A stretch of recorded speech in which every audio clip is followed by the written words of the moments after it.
wantoota raajii jedhaman kan waggaa 1000 dura hojjetaman. Al-Andalus keessatti waggaa 1000 duratti beekumsa ajaa'ibsiisaa qaroomina dinqisiisatu ture.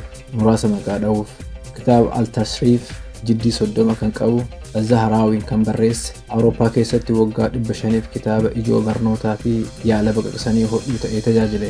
Al-Zarqaaliin sa'aatii bishaaniin hojjettuu fi astroolaab kompaasii hojjetee agarsiise. Gara samiitti ol mil'atee orbiitiin meerkurii elliptikaal ta'uus mirkaneesse. Ziriyaan weellisaan Pershiyaa gara Kordobaa imalee aadaa nyaata koorsii 3 fi qoorbiin shuukaan nyaachuu Awurooppaa seensise. Saamunaa ilkaaniitiin ilkaan rigachuu, xiraa bobaa hir'isuuf deodorant dibachuu Awurooppaa barsiise.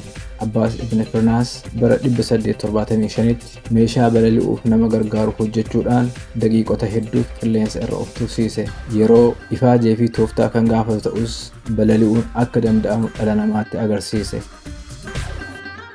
Like, share, subscribe godhuudhaan beekumsa manaa fi nama hedduu biraan gayaa.